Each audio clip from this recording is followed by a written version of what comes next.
Assalamualaikum, selamat sore. Hari ini tanggal 15 Juni 2020.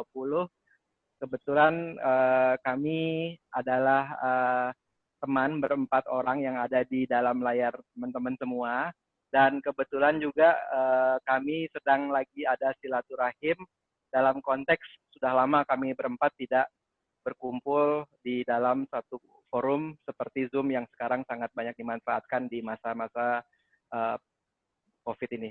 Kebetulan buat background adalah kami disatukan oleh SMA yang sama. Kami kebetulan bersekolah di SMA 3 Bandung, yaitu sebuah sekolah negeri di Bandung, dan kami masuk tahun 98, lulus 2001. Kebetulan kalau di sini ada Afi, Muhammad Taufik Tirto Sudiro, coba angkat tangan, oke. Okay. Ada juga Lukman, coba angkat tangan Lukman, siap. Dan ada juga Rizky, coba ya satu lagi ya Rizky gitu. Oke, nah di saat ini kita sebetulnya lebih kayak sharing session dan berlanjut menjadi rekaman yang mudah-mudahan teman-teman juga berkenan dan mudah-mudahan paling tidak ada sesuatu yang menarik lah buat kita dengarkan bersama dari sejak kami lulus 2001, lulus SMA sampai sekarang 2020, otomatis sudah 19 tahun berjalan dan boleh dibilang ini sesuatu yang panjang buat perjalanan manusia. Kalau lihat rata-rata umur manusia 60 tahun, udah sepertiga hidup kami terpisah nih, dan kadang bergabung, kadang terpisah. Kadang saya jalan sama Rizky, kadang saya ketemu Lukman, kadang saya ketemu Afi. Tapi hampir nggak pernah kami berempat berkumpul dalam 19 tahun itu secara bersamaan, hampir tidak pernah. Mungkin malah nggak pernah gitu. Pernah saya kerja sama Afi, pernah saya ketemu Rizky, pernah saya ketemu Lukman, atau sebaliknya mereka saling ketemu. Atau malah kami sibuk, tentu ada bagian-bagian yang buat kami sendiri setidaknya menarik tentang kehidupan masing-masingnya. Jadi kita mau bagi-bagi nih, ada sesi mengenai pembahasan gua sekilas yang gua tahu tentang kehidupan kalian bertiga masing-masing tuh. Pertama tadi gua jelasin dari Afi. Afi itu lulus dari SMA 3 2001. Dia masuk ke fisika teknik, lulus 2005. Kalau saya nggak salah. Udah gitu kebetulan dia ada bisnis keluarga yang terkait dengan dirgantara. Jadi menyediakan servis terkait kedirgantaraan. Saya nggak tahu, bahasa saya mungkin nggak standar gitu. Dan Afi ini kalau nggak salah, akhirnya dia membentuk tim programmer yang saya tahu dia menjadi salah satu provider alutsista dalam konteks simulasi di Indonesia. Itu gokil sih. Dalam artian siapa lagi yang gue kenal yang bisa gitu kan. Terus Afi, pokoknya jauh banget lah saya ngeliatnya waktu itu. Kayaknya kalau saya masih gajian 4 juta, 5 juta, lulus SMA, lulus kuliah, sorry, dia udah bisa sampai dapat proyek miliaran, puluhan M, nggak tahu deh, nanti Afi cerita gitu kan. Terus sampai di titik ini, ceritanya seperti apa, saya pengen banget dengar gitu. Saya taunya cuman konteksnya seringnya main bareng aja. Biasanya kalau orang makin sukses tuh makin pendiam nih Afi nih gitu kan, makin nggak tahu saya ceritanya seperti apa gitu kan. Terus selanjutnya adalah Lukman. Lukman saya tahu dia seangkatan sama Afi ketika masuk ke Fisika Teknik ITB ya, benar ya. Udah gitu lulus sama-sama di 2005. Ini sorry man, aku agak blank. Dari situ Lukman sempat kerja, dari situ Lukman sempat ikut bisnis apa, dari situ Lukman sempat apa, sampai yang saya tahu per titik ini Lukman itu udah ikut triathlon. Udah bisa ikut event yang sambil lari, sambil renang, sambil sepedaan, udah gitu punya bisnis online store terkait pakaian muslim, dan dia juga passionate fotografi. Saya lihat-lihat juga punya konteks terkait dengan rumah, desain rumah, interior saya kurang jelas, cuman makanya itu yang pengen kita ceritain. Jadi saya nggak kebayang sih dengan kepadatan seperti itu Lukman ngelewatinnya gimana, dan sepertinya sih udah happy ya, waktu bebas, bisa olahraga, duit ada, ya semua mau sih kayak gitu kan. Ceritanya gimana nih sampai kayak gitu kan. Ke Rizky, nah kalau ke Rizky ceritanya agak unik, kita sering bareng nih beberapa titik gitu kan. Pertama Rizky dia lulus SMA 2001, masuk ke Arsitek Unpar. Lulus 2005 atau 2006 Ki? 2006 ya? 6. Nah, oke. 2006. Nah, dari situ Rizky kalau nggak salah dia sempat kerja di perusahaan arsitektur atau apa, saya kurang ngerti. Cuman dia sempat ngunjungin saya ketika saya ambil master di Belanda sekitar 2009. Dari situ saya kembali ke Indonesia, Rizky lanjutin hidup di Belanda ya Ki ya. Ambil master, udah gitu dia masuk ke perusahaan, saya tahu ada pernah kerja di Belanda, di Hong Kong, di Singapura, terus balik ke Indonesia, join orang, akhirnya buka perusahaan arsitek sendiri per titik saat ini. Itu pemahaman saya, gitu kan.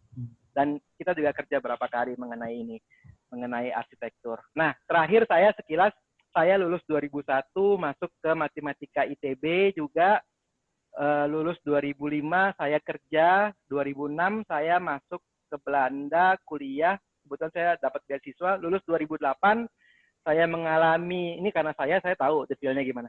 2008 sampai 2010-11 saya kerja di BNI, Bang. 2011 saya sampai 2013 saya di PwC, PricewaterhouseCoopers. Saya jadi konsultan keuangan dan untuk risk management, option valuation, derivatif, dan seterusnya. 2013 saya memutuskan untuk coba buka bisnis di kota tempat keluarga saya berada di Pekanbaru. Sampai sekarang saya masih menjalankan bisnis terkait properti, meskipun kadang juga mulai mikirin apalagi sih yang menarik, termasuk kumpul dengan teman-teman seperti sekarang. Jadi untuk mempersingkat waktu, sorry kepanjangan, mohon maaf. Kita sih pengen tahu cerita dari Rizky deh, yang pernah keliling dunia lah kalau menurut saya, kemana aja. Oke, Ki, silakan. Waktu dan tempat dipersilakan, makasih. Kita pengalaman dari masa SMA 19 tahun terakhir ya, kalau agak di recap tuh yang lucunya, kebetulan saya punya kesempatan pindah-pindah tempat dalam 15 tahun terakhir kali ya, di Indonesia sendiri, Jakarta, Bandung, Surabaya, terus sempat ada di Singapura, sempat di Eropa, di Belanda, sempat di Hong Kong, terus sempat juga sebenarnya dalam hitungan bulan itu di Palestina, di Turki, sama di Buenos Aires, di Argentina ya. Pengalaman hidup yang menarik yang pada akhirnya yang lucunya balik lagi ke Bandung gitu setelah 15 tahun muter-muter gitu. Dan akhirnya yang lucu lagi itu kembali ke Bandung, ketemu teman-teman lama dan ngelihat Bandung jadi suatu dimensi yang berbeda lagi. Kalau dilihat juga yang lucunya itu perjalanan berpindah-pindah tempat itu lucunya dengan kondisi sekarang itu kok seperti beririsan dengan krisis gitu.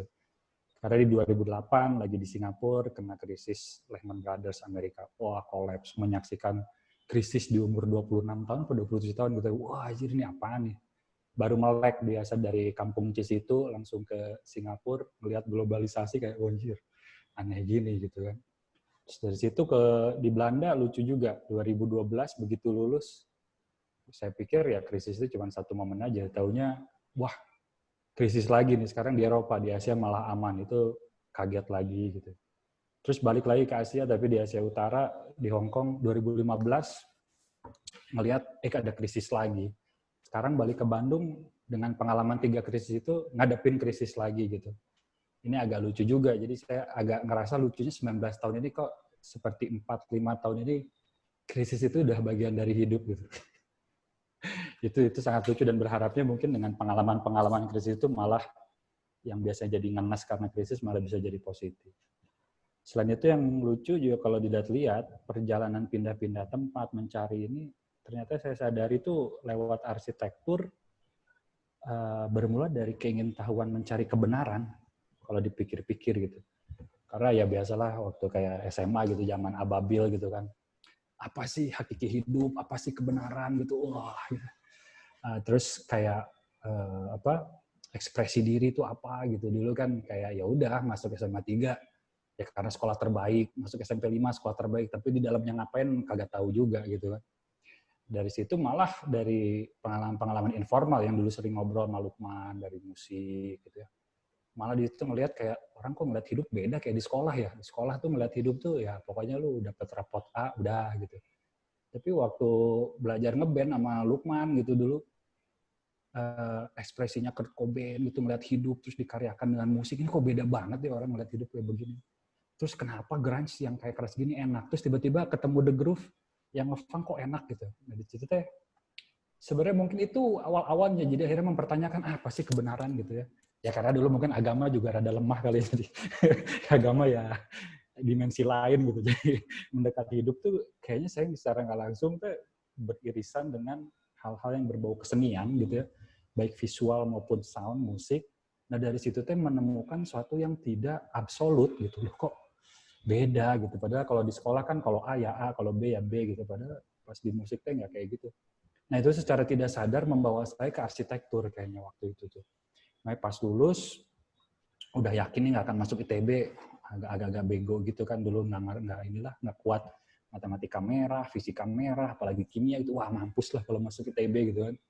Akhirnya apa ya titik tengahnya gitu ya. Tapi saya masuk milih seni juga kayak anjir orangnya gila-gila gini gitu masuk ITB, ini ada yang gimbal, ada yang nggak mandi-mandi gitu kan. Ada pada jorok-jorok ini kayaknya sanggup nih, terus Tuhan dipertanyakan, wah kayaknya kegilaan ini nggak sanggup deh. Akhirnya mungkin ada sedikit teknokrat karena masuk kelas IPA gitu ya, tapi ada unsur seni yang sering diasah dengan band, mungkin titik tengahnya arsitektur nih. Ya untungnya alhamdulillah masuk ya dengan bantuan teman kita tersayang Andi gitu. Kalau nggak ada Andi mungkin gue nggak lulus juga gitu karena latihan gambar di Daniel setahun nilainya tetap C aja. Digojlok sama Andi 2 minggu, 3 minggu langsung bisa naik ke B. Jadi terima kasih sama Andi. Nah terus, sorry suaranya agak kurang ya. Dari arsitektur makin gila lagi karena dihadapkan dengan sesuatu yang lebih abstrak. Harus punya keyakinan tentang... Bentar. Itu tentang si Andi itu gue inget tuh. Itu menarik, dia diawali dengan arsitek, jalan bareng sama seni rupa, berakhir sebagai seniman. Ntar diingetin deh, itu harus dibahas tentang Andi itu. Karena dia sebetulnya jago banget di keilmuan menggambar dan seni. Jadi harus di-save lah Andi, pokoknya save for the best itu. Tentunya, harus dibawa ke sini Andi itu. Kalau nggak ada Andi nggak lulus gue. Salah satu hero gue. Bahkan sama Denny Cagur juga udah sempet ada interview tuh gue lihat, tapi nantilah itu hal yang berbeda. Sorry Ki. Iya. Ya, nah dari situ di arsitektur saya jadi inget karena nekenin Andi, jadi saya juga kayaknya jalur hidup tuh karena diketemukan dengan orang-orang gitu. Nah setelah masuk arsitek, saya ada momen memang ketemu seorang namanya Sarah Ginting, salah satu dosen saya. Sebenarnya bukan dosen utama, tapi dia benar-benar mengotak-ngatik pikiran saya waktu itu gitu ya. Yang asalnya udah oke dengan Unpar malah dipertanyakan lagi. Nah dari situ mulai terbuka hubungannya dengan SMA 3 dengan Bandung, misalnya dari kecil di Bandung kan, bahwa dunia ini tidak sebesar Bandung. Dunia ini luas sekali. Nah gara-gara Bu Sarah itu lewat arsitektur saya dilihatin dunia yang lebih luas. Itu yang akhirnya memotivasi saya, gua harus keluar dari Bandung gitu. Gua harus lihat dunia. Walaupun di SMP sebenarnya gara-gara Liam Gallagher gitu sama Manchester United gitu. Anjir gila keren banget, gua harus ke Manchester. Tapi dibelokkan gara-gara arsitektur saya jadi ke Belanda gitu. Nah dari situ sebenarnya pada akhirnya dorongan dari Babeh juga sih. Babeh itu orang yang lu harus punya mimpi dan mimpi itu harus disusun gini karena mungkin belajar dulu MLM dari Amway gitu ya. Nah gara-gara itu sih akhirnya mimpinya tuh dimulai dari mimpi arsitektur untuk melihat dunia sih. Pengen melihat arsitektur di tempat lain, dari situ secara berjalan akhirnya ketemu namanya seorang arsitek namanya Rem Koolhaas. Nah, itu idola gue banget gitu. Nah dari Rem Koolhaas ini gue bermimpi untuk bisa kerja nih sama arsitek ini gitu. Biasa arsitek muda pengen kerja sama idola gitu. Nah akhirnya sebenarnya hidup gue disusun berdasarkan mimpi itu gitu. Gimana caranya gue bisa keluar Bandung ketemu sama Rem Koolhaas. Nah akhirnya gue ketemu orang yang pernah belajar dan ngewawancara Rem Koolhaas yaitu Budi Pradono. Nah udah gue kejar kantor Budi Pradono. Dari Budi Pradono, lu pokoknya harus belajar di Belanda. Lu harus dapat sertifikat pendidikan Belanda untuk bisa masuk OMA. Tapi nggak punya duit. Yaudah ke Singapura dulu cari duit. Dari Singapura, dapat duit sedikit, balik, siapin, terus akhirnya dapat ke Belanda sekolah. Nah akhirnya dari Belanda, setelah saya kenal Rem Koolhaas 10 tahun, saya akhirnya kerja face to face sama Rem Koolhaas ya pas di Hong Kong itu, kantor OME.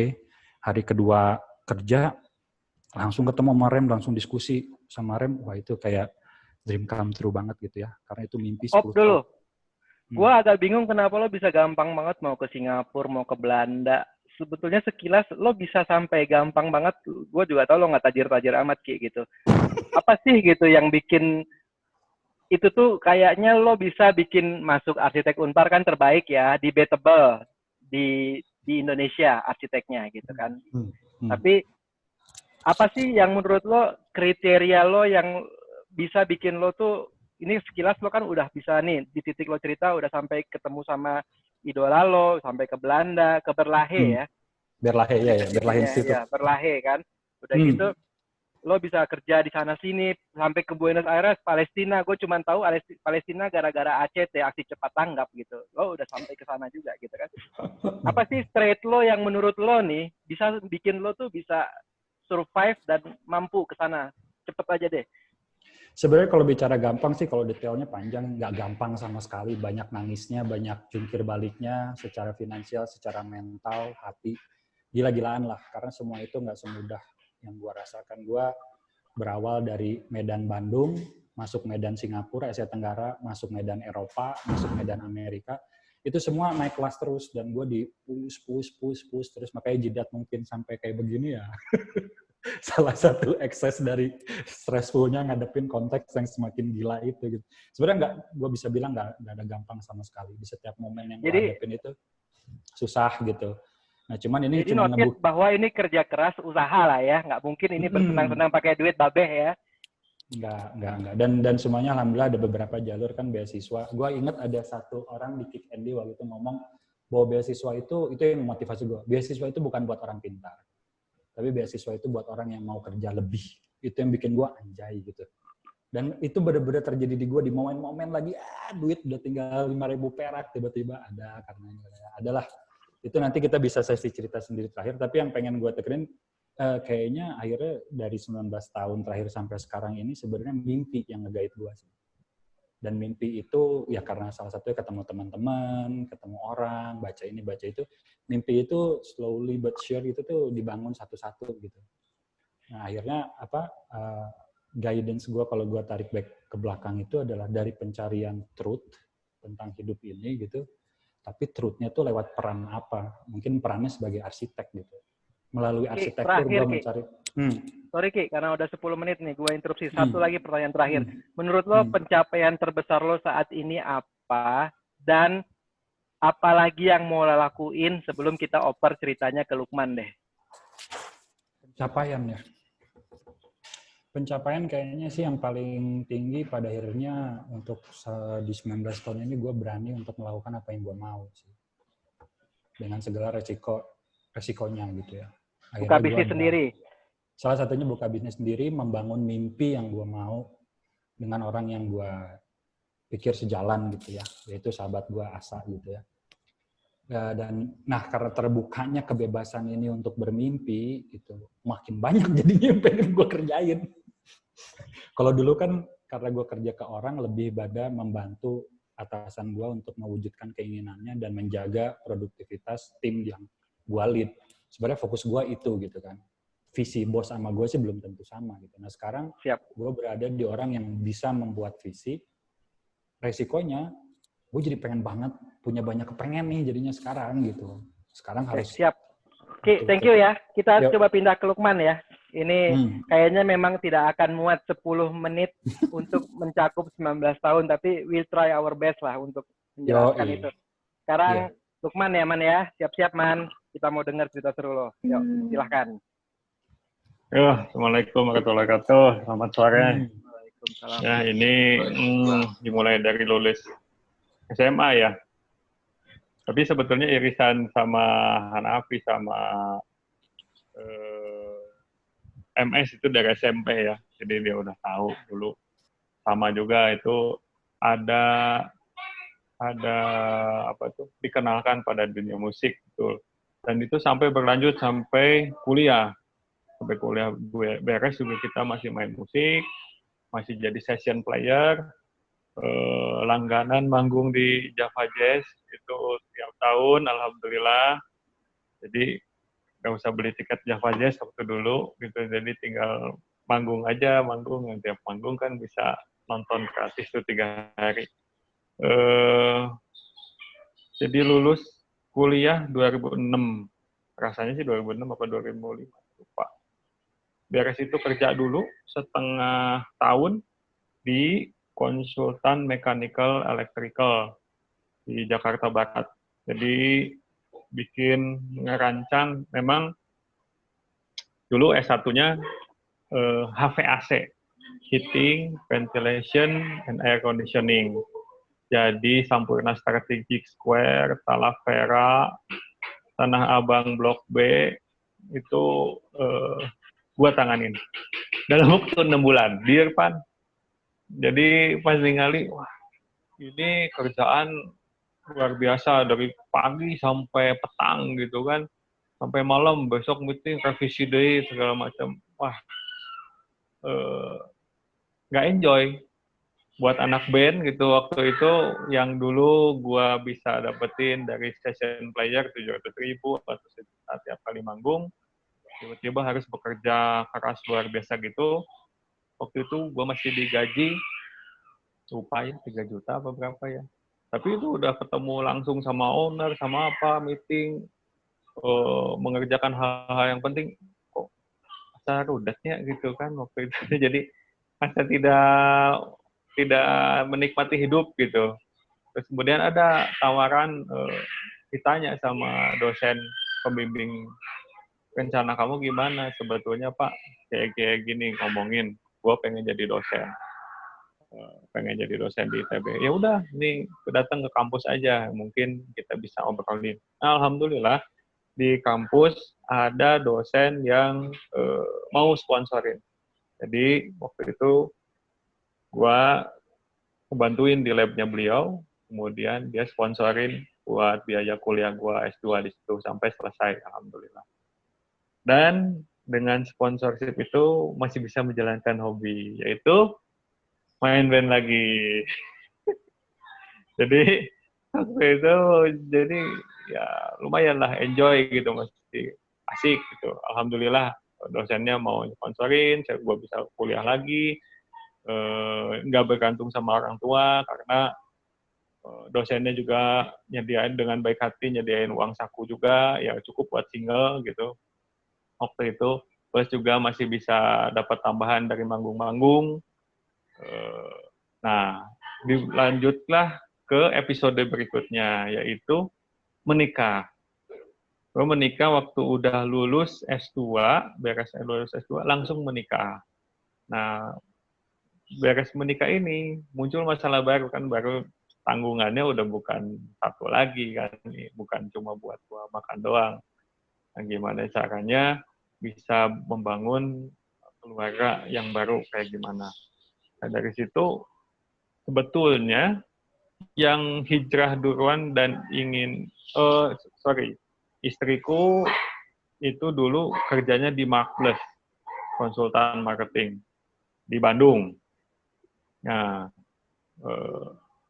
kemudian suatu ketika dia punya cita-cita, memang pengen cita-cita gitu, pengen pindah lah misalkan ke yang lebih baik ya. Diajaklah ke Career Days ITB. Sebetulnya yang mau ikut Career Days ITB itu istri saya. Tapi pas dilihat, Astra Internasional membutuhkan dosen. Ayah coba aja masukin katanya. Coba aja masukin dulu, manggilnya belum ayah. Munte salah mah manggilnya masih A. Masukin aja katanya, lamaran ke sana.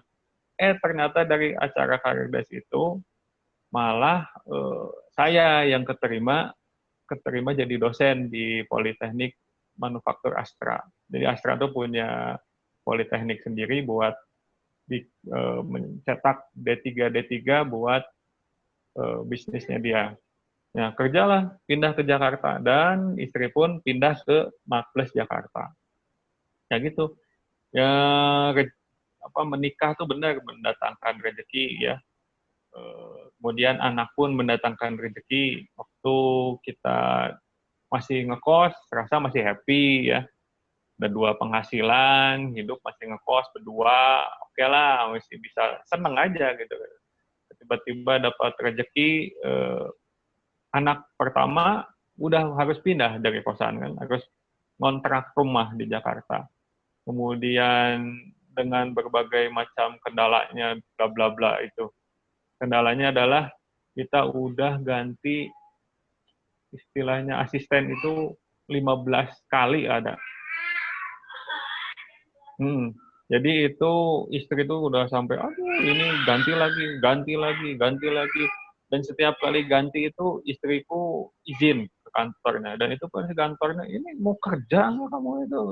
Kan gimana gitu, kita nggak punya dukungan orang tua, nggak ada saudara di Jakarta, hidup kontrak. Nah, kontrak itu dekat dengan kantor istri, dan tidak murah sebetulnya, tapi juga nggak bagus amat, di rumah petak di jalan di Karet Setiabudi. Jadi kebayang itulah lingkungannya rumah petak kayak gimana di Karet Setiabudi. Istri mah tinggal jalan kaki, kita atau enggak jalan naik ojek ke kantornya, gua naik motor ke Sunter, ya ke Jakarta Utara. Jadi ya suaminya aja yang ngebela-belain pergi sono. Nah Man, dari itu tahun situ berapa, Man? itu tahun 2009. Berarti lo punya 10 tahun lagi untuk 5 menit berikutnya. Oke, siap. Itu mendatangkan masalah baru karena childcare gak murah. Kemudian di daerah Setiabudi situ ya, childcare gak murah. Kemudian sekolah-sekolah juga, meskipun kita cuma sambal kos, ya lumayan lah gitu, dari mulai kebutuhan bayi, makanan bayi, popok dan lain-lain, wah nambah lagi. Dari situ gua ketemu sama orang yang gua lihat udah sukses. Dia di bisnis MLM. Akhirnya gua masuk ke situ. Nah, dapat penghasilan tambahan di situ sampai gua berani. Nah, ini salahnya. Biasa anak muda ya konsumtif. Ketika bertambah penghasilan, bertambah juga pengeluaran. Akhirnya gua berani menyicil mobil. Iya, jadi di situ bukannya tambah enak, malah nanti ada beban tambahan, itu nyicil mobil gitu. Nah, ada tambahan penghasilan, kayaknya bisa nih. Nah, dari situ, tapi masalah masih berlanjut, yaitu si yang ngebantuin asisten ini kita nggak dapat terus, sampai pusing kan kepala, aduh akhirnya gimana. Ya udah, dengan meyakinkan diri dan istri, istri resign ke Bandung. Itu gua masih kerja sambil nyambi juga di MLM. Nah, dari situ istri nggak mau tinggal diem. Ternyata ini rezeki dari anak itu nggak bisa dibendung, mau kayak gimana pun gitu. Istri iseng jualan busana muslim sama temannya. Ternyata maju sampai suatu ketika istri gua sama temennya ini pisah karena suatu hal lah, biasa kalau misalkan usaha barengan kadang-kadang begitulah. Dan akhirnya ya udahlah, kalau begitu gua juga pindah aja ke Bandung. Akhirnya memutuskan resign, terus ngebangun bisnis busana muslim ini bareng-bareng sama istri. Plus waktu itu masih MLM. Nah, terus berlanjut. Bentar nih, gua nanya satu hal. Gua kan Mhm. juga sempet nih berkesempatan kerja di Jakarta. Rizky juga sempat berkesempatan kerja di Jakarta. Gua pribadi ngerasain harian itu setiap pagi atau pulang itu selalu ada tekad gua kalau bisa nggak melalui kehidupan seperti ini. Lo ada nggak kayak gitu? Makanya lo jadi dapat jalan balik ke Bandung. Betul sekali. Lu bayangin naik motor Honda Beat merah yang kecil dari Sunter ke Karet Kuningan. Ya, gitu kan tiap hari tuh naik motor. Nah, kalau lagi macet, nih lagi naik motor, tuh rasanya tuh pengen udah ninggalin aja tuh motor tuh. Udah, blek gitu. udah gini-gini amat gitu. Jadi terus ya lingkungan kayak gitu, saving nggak nambah-nambah. Ya begitulah. Jadi kayaknya nggak ini yang gua cari sebenarnya. Makanya kita berdua juga mikir, kayaknya ini waktu kita merantau ke kota ini bukan kayak ini yang kita cari gitu. Harapan kita tuh nggak kayak gini. Makanya kita bikin lagi kira-kira, dan itu benar kayak kata Rizky tadi ya, MS, mimpi dibangun satu-satu. Ya benar, satu-satu. Ini benar-benar sama istri gua, yuk ke Jakarta yuk. Sampai dia juga nyelesain kuliah di Jakarta. Pengen kuliah, yuk kuliah lagi. So kamu kuliah lagi. Itu bayangin kuliah sambil mengandung, terus wah luar biasa lah. Jadi memang benar mimpi itu dibangun satu-satu. Jadi waktu pas Man, udah sampai ini titik itu, ini yes. udah 10 menit ya. Tapi kita kasih waktu 3 menit lagi lah. Di fast forward dari mulai lo mulai ke Bandung mungkin. Kita simpen aja biar gue sendiri penasaran. Cuman kita pengen lihat endingnya. Yes. Sama gue selipin pertanyaan ke Rizky tadi. Sampai titik lo ending itu, lo udah sampai mana yang lo paling seneng hidup lo dan lo mau ngapain lagi sih gitu. Yang paling seneng dari hidup ya apa ya sekarang ya mungkin ya. Kalau misalkan sebelum-sebelumnya masih belum bisa menikmati banyak gitu ya, suami istri juga masih konflik dan lain-lain. Sekarang udah enak, hubungan juga udah klop, terus finansial juga udah sehat gitu ya. Alhamdulillah ya mimpi-mimpi satu-satu itu yang dibangun satu-satu tercapai gitu ya. Padahal kita berdua itu dari keluarga yang biasa-biasa banget gitu. Naik pesawat pertama kali seumur hidup gue tuh sama istri gue.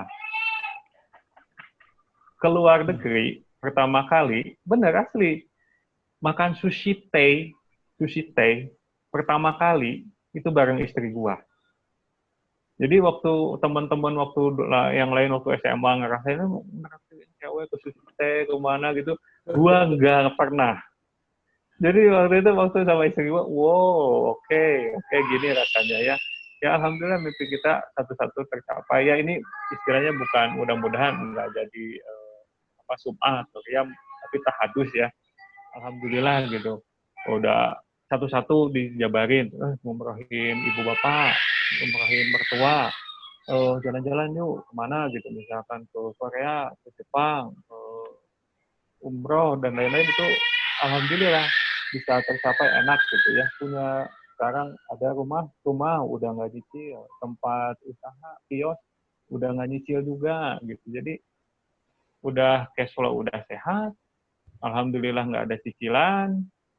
Jadi terus sekarang tinggal mau apa lagi yang ngegedein anak gitu biar jadi lebih sukses daripada orang tuanya. Terusnya ya ini kita bisa bermanfaat buat banyak orang gitu aja. Tuh. Oke, terakhir sebelum gua ke Afi, pertanyaan. Gua kayaknya tahu lo bakal setuju dengan kata-kata yang penting berkahnya. Uang mah relatif banyaknya, gitu kan? Betul. Lo mau ngomong apa tentang gimana cara dapetin yang paling berkah? Atau sebisanya lo pengen berkah itu gimana menurut lo? Berkah itu kan nikmatnya bertambah terus kebaikannya. Memang ini kalau waktu gua dulu ngejalanin di bisnis MLM, Surya, terus segala macam udah gua jalanin. Alhamdulillah ya kena tipu dan lain-lain ya. Tapi alhamdulillahnya nggak besar-besar. Itu paling besar nggak nyampe ratusan, puluhan juta aja lah yang kena tipu. Cuma itu jadi pelajaran, sifat watak orang manusia itu kayak gini ya. Jadi buat kedepannya itu gue udah bisa, gue udah pernah kayak gini, orang ini kebayang lah kayak gitu. Itu udah tahu, udah punya feel dan insting bahwa kayak gini memang sifat orang itu kayak gitu. Terus kalau soal berkah ya memang diusahakan ya udah belajar ilmu baru lagi.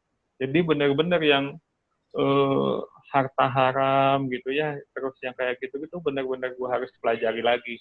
Dan setiap kali ketemu pelajaran hidup, jadi pelajaran hidup.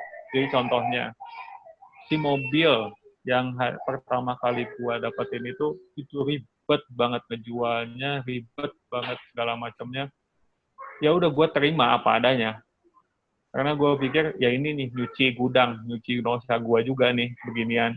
Gitu. Ada kalanya kita hidup kok susah banget ya kayak gini tuh, dapetin gini tuh kok sulit. Nah, kalau waktu kita dapetin itu sulit itu harus sadari sambil istighfar, mungkin ini salah satu caranya nyuci harta-harta kita yang sebelumnya didapatkan mungkin kurang berkah lah gitu. Nah, sekarang kesini memang kita cuma bisa istilahnya precaution gitu ya. Kira-kira ini insya Allah halal gitu. Tapi kita harus juga ada tambahan, yaitu tetap harus ngeluarin apa itu bagiannya, porsi bagian dari orang yang nggak mampu itu, pahala zakat, infak, sedekahnya itu benar-benar harus dikeluarin.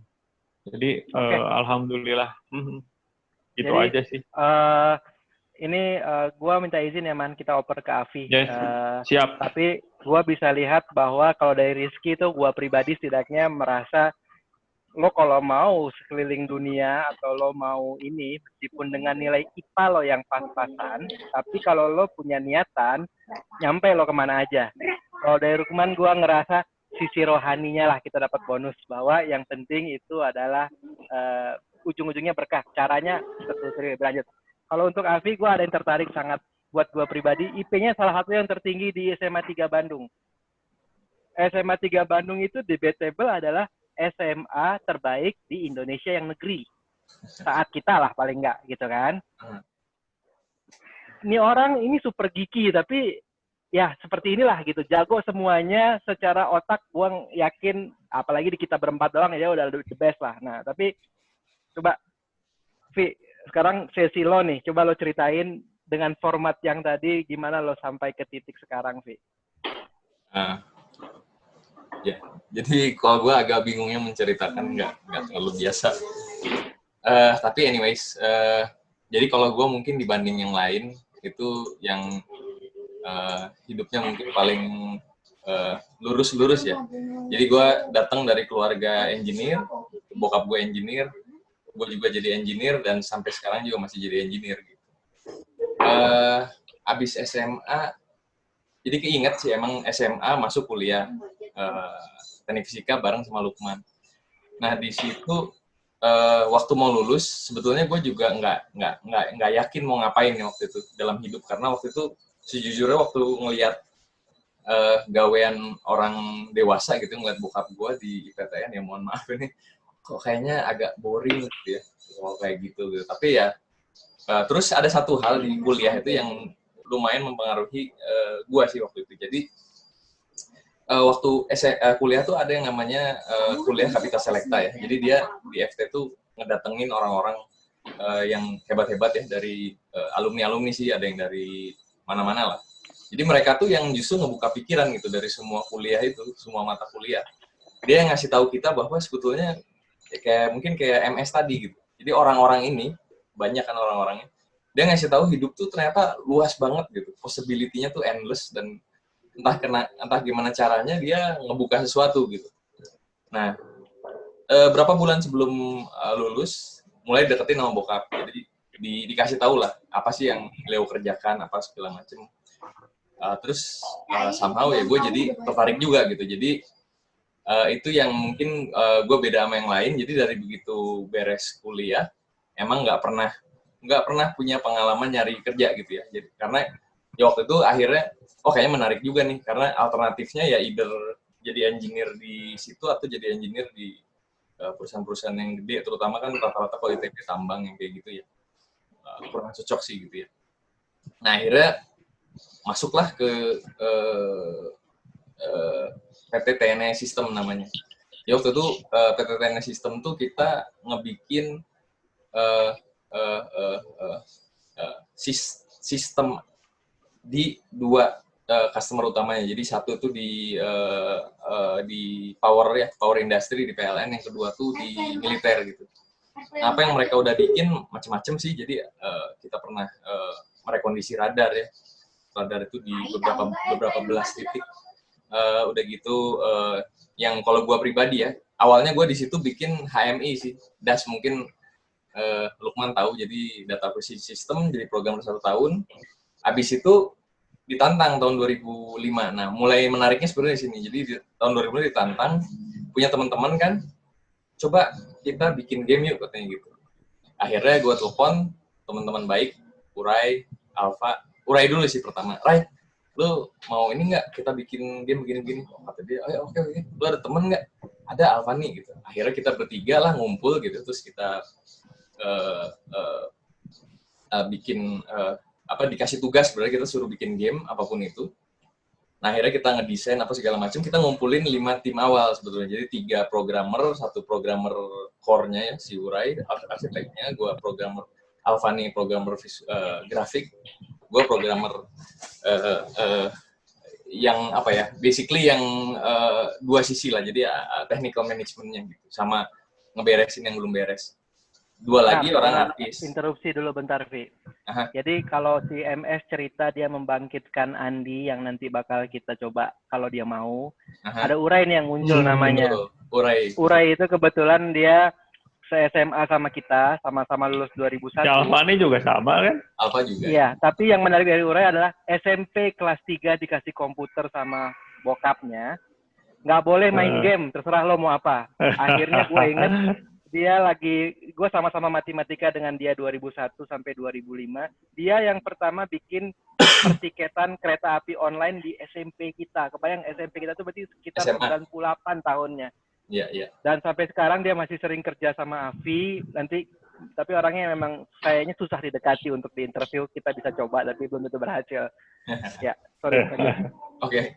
Ya jadi nah itu menariknya. Jadi sebetulnya disitulah sebenarnya segalanya kalau buat gue karir tuh mulainya dari situ. Jadi di situ sebenarnya kita punya kebebasan untuk bikin apapun, dan ternyata bikin game tuh dibohongin gitu.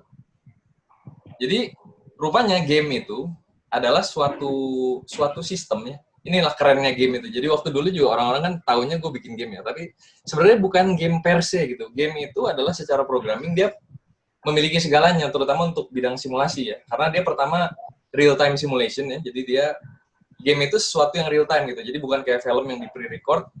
Dia itu apa yang kita lakuin ya itu nanti ngerespon dunianya gitu kan.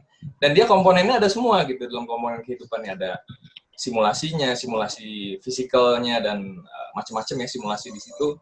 Kemudian ada visualnya, kemudian ada audionya, kemudian ada ya itu 3 utama sih. Yang jelas sensor-sensor manusia ini itu ada di situ semua gitu. Nah ternyata dari situ sebenarnya fast forward ya kita sebenarnya kerjaannya gitu-gitu aja sih ujung-ujungnya. Jadi pokoknya kantor ini pada tahun 2008, 3 tahun kemudian bikin kantor baru yang nama TNS Simulation, dan akhirnya tim ini tuh jadi, dan arsitektur game tadi ya menjadi embrio sebenarnya buat kita ngerjain sistem-sistem simulasi. Ya itu sih, jadi intinya sih selama 15 tahun mungkin kalau dilihat sehari-harinya ya gitu aja.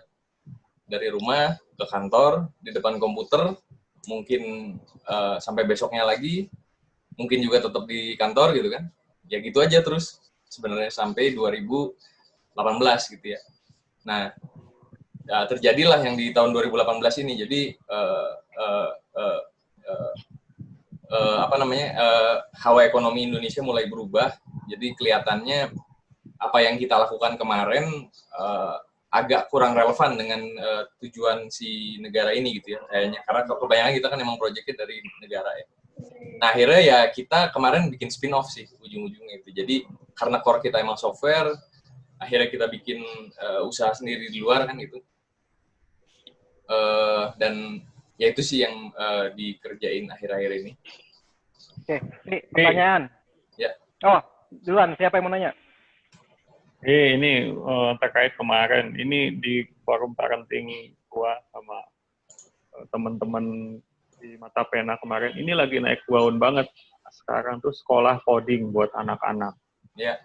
Jadi anak-anak tuh sekarang naik daun banget itu sekolah coding. Walaupun mereka tujuannya itu mau bikin game supaya mereka jadi orang kaya gitu. Nah ini mungkin tujuannya benar-benar simpel, kaya dari game. Soalnya mereka ngelihat gitu kan, tiap hari YouTube iklannya game, tiap hari iklannya game. Itu anak-anak SMP udah pengen pada belajar coding bikin game. Coba. Nah nggak tahu nih, mungkin expertise 15 tahun Avi, ada nggak gitu kira-kira ke depannya itu udah tahu spin-off pengen bikin sekolah coding atau malah bikin perusahaan game, nggak ngerti mungkin. Sekarang tuh lagi jaya-jayanya kayaknya ya. Ngelihat semua iklan, ya karena di rumah aja mungkin ya, jadi orang semua pada main game gitu, jadi pada berharap perusahaan game. Iya, jadi kalau emang masa depan tuh nggak akan lepas intinya ya, apakah itu game ataupun yang lain, masa depan nggak akan lepas dari digitalisasi, itu yang pasti. Jadi dan kayaknya karena corona ini ya, sebetulnya efek dari corona ini kan yang paling parahnya itu secara psikologis sebenarnya. Lu bayangin ya, usia sekolah nih mulai dari kuliah sampai SD nih, dia udah dijamin jadi orang-orang yang akan attach sama sesuatu yang digital gitu. Karena sekarang dia sampai akhir tahun kan nggak bisa sekolah. Jadi ya, tadi pertanyaan gue sih masalah, jadi itu gue melihatnya sebagai kemampuan bahasa gitu. Jadi memahami bahasa program gitu. Apakah memang itu menjadi suatu skill set yang memang dibutuhkan ke depannya gitu sebagai setiap individu gitu. Bahwa bahasa coding itu hal yang kita harus ketahui karena kita akan banyak berinteraksi dengan digital gitu. Ya benar sih. Jadi kalau bahasa komputer tuh bahasa ya, bahasa program tuh bahasa ngobrol sama komputer. Tapi sebetulnya ngobrol sama komputer itu banyak caranya. Jadi nggak hanya dengan harus coding gitu. Sekarang kan kita udah misalnya make aplikasi pun sebenarnya itu udah sampai ke taraf ngobrol sama komputer sih sebenarnya gitu. Jadi memang akan bertahap-tahap ya. Ada orang yang bikin barangnya untuk mempermudah komunikasi dengan komputer. Kayak kita pakai Zoom nih, gitu kan? Nah, ada juga yang nanti yang bikin Zoom, gitu sih. Oke. Jadi skill yang sebaiknya dipelajari ya? Ya kalau gue berpendapat, engineer itu ada bakatnya juga ya. Bakatnya tuh bakat keinginan, maksudnya apa, passionnya gitu. Jadi kalau emang dia passionnya ke situ ya why not gitu ya. Cuman kalau dia lebih sosial misalnya gitu kan ya mungkin nggak cocok juga.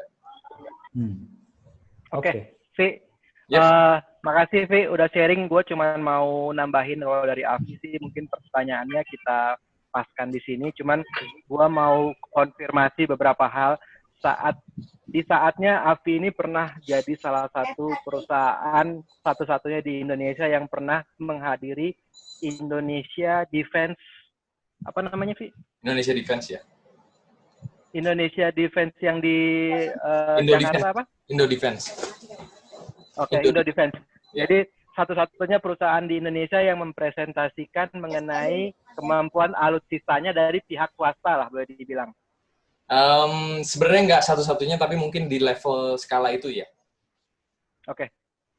Dan banyak banget hal-hal yang menarik buat orang-orang yang mau atau pengen punya saudara atau anak yang pengen menjalani arahnya menjadi seorang programming. Sebetulnya ada Afi, nanti mungkin ada Urey, itu menurut saya sangat-sangat inspiratif. Oke, lanjut dulu. Sekarang kita di jam 17.34, boleh tahu azan di Bandung jam berapa? 10 menit lagi. 10 menit lagi. Jadi gue minta izin, kalau gue brief tentang diri sendiri, jadi agak aneh, tapi oke, silakan interupsi. Pada dasarnya sama, saya 2001 lulus sama teman-teman di sini. Ada satu hal yang menarik, tapi memang itulah jalan hidup. Kita janjian bahwa saya masuk teknik fisika. Tapi last minute, sebelum isi formulir besok paginya, di rumah kakak saya yang matematika bilang, ngapain teknik fisika, matematika. Terus saya tanya kakak saya, ngapain ngambil jurusan matematika di ITB? Iya, matematika itu adalah basis semuanya. Udah, karena alasan itu saya masuk, sesimpel itu masuk matematika gitu kan. Ya bener itu. Akhirnya, itu sorry ya, jadi kita nggak sejurusan, maaf ya. Udah gitu, menjalani hidup dari 2001 sampai 2005 di matematika, saya juga nggak tahu, hilang arah sebetulnya. Jadi kalau boleh dibilang teman-teman punya passion nih, udah tahu. Saya mah ya itu gitu, masuk aja gitu kan, dicobain gitu kan. Nah, tapi di tahun ketiga ketika saya kuliah di ITB matematika, saya mulai merasa, wah ini ada yang namanya saham, trading, pokoknya semua terkait dengan Bursa Efek Jakarta. Keren nih, keren gitu kan. Akhirnya saya mulailah ambil jurusan Mathematical Finance. Singkat cerita, lulus 2005, pengen banget ke Belanda.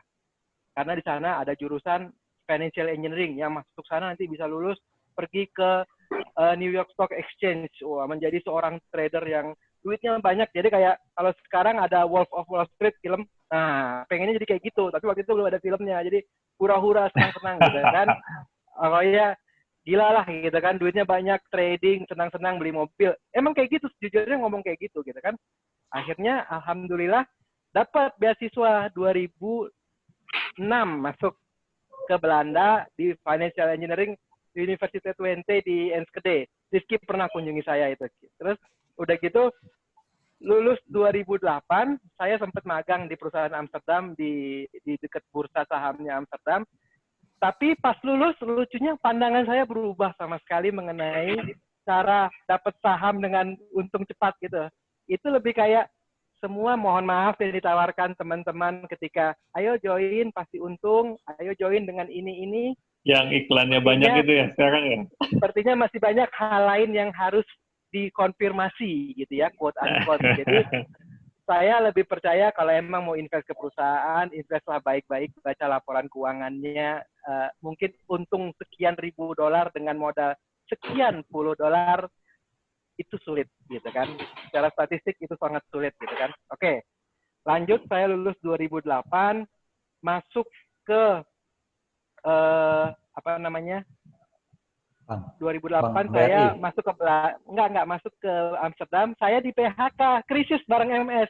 MS 2008 kena krisis Lehman Brothers. Saya di PHK, ngeplay nggak bisa, harus orang Belanda yang diutamakan. Akhirnya dengan berat hati harus pulang ke Indonesia. Untungnya saat itu juga ternyata nggak pengen-pengen amat jadi trader yang kayak di New York itu, meskipun belum tentu juga bisa kalau mau gitu kan. Belum tentu juga mampu gitu. Balik ke Indonesia, singkat cerita masuk BNI 2008 sampai 2010, saya di bagian risk management. Dari 2010 saya resign karena waktu itu ada tawaran masuk PwC, PricewaterhouseCoopers, di advisory finance. Jadi saya memang sangat-sangat orang finance di saat itu posisinya. Sampai 2013. 2013 saya, karena mungkin tadi singkat cerita dari hidup di Jakarta sampai ke 2013, ceritanya sama dengan Lukman, bangun pagi jam 5, siap-siap ke kantor, berangkat jam 6, sampai kantor jam 8 paling cepat. Udah gitu kerja sampai jam 8 malam misalnya. Udah gitu pulang ke rumah jam... Udah nikah belum lo waktu itu? Belum. Udah. Gue nikah ketika transisi dari BNI ke PwC. Jadi istri udah ada nih di rumah gitu kan. 2010, 2011 tetap dimarahin istri gue lupa. Direkam lo ini? 2012. Nah, udah gitu akhirnya gue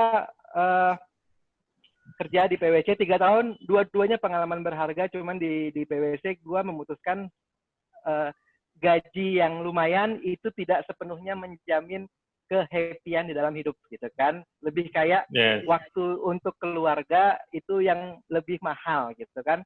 Jadi udah resign nih. Terus resign pindah ke Pekanbaru karena dipanas-panasin sama om yang jadi developer di Pekanbaru, lo ikut saya aja gitu, kamu ikut saya aja. Nanti kita cobain, usahain supaya it work gitu. Itu masih underground tuh, mertua nggak tahu, orang tua nggak tahu. Jadi ketika udah resign baru nyampein gitu kan. Afi sempat ditelepon bokap gua. Tau si Afi pernah ditelepon bokap gua, suruh nasehatin gua supaya ubah keputusan. Jangan sampai pindah ke Pekanbaru, itu ceritanya. Dah. Akhirnya singkat cerita dari 2013 sampai sekarang ya saya menjalankan bisnis properti sampai juga mau nyoba-nyobain yang lain gitu. Jadi secara singkat sih itu ya, kurang lebih gitu. Jadi saya itu dulu, dan mungkin masing-masing dari kita sih ada yang menarik sih gitu kan. Dan kira-kira saya sih masih sangat-sangat, dari sesi saya sudah selesai, simpelnya begitu. Oke, jadi terima kasih banyak udah sharing teman-teman semua. Makin banyak rasa penasaran yang yang saya pribadi paling nggak ngerasain, dan saya udah banyak banget pertanyaan buat masing-masing kalian dan pengen ceritain. Mending kita bagi-bagi yang mana yang mau share. Sama kayak bagian si MS, si Rizky nih, sorry, Rizky itu namanya MS alias Kimon. Dia pernah datang ke Belanda buat kunjungin saya dan ada hal-hal seru terjadi. Bagian dengan Afi adalah sebetulnya ada hal menarik waktu ketika dia lagi SMA. Cuman itu kurang profesional ceritanya, lebih kayak romantisme. Bagian Lukman banyak banget menurut saya. Rukman itu tuh sebetulnya di masa-masa struggle ketika dia memulai bisnis menurut saya sangat relevan. Terus tadi ada yang ngusulin si Afi chatting gua bagian keputusan underground supaya di approve orang tua bisa bisnis. Jadi ya, tapi emang waktu yang membatasi. Kayaknya azan tuh di Bandung ya. Jadi terima kasih banyak. Assalamualaikum warahmatullahi wabarakatuh. Ketemu lagi. Waalaikumsalam.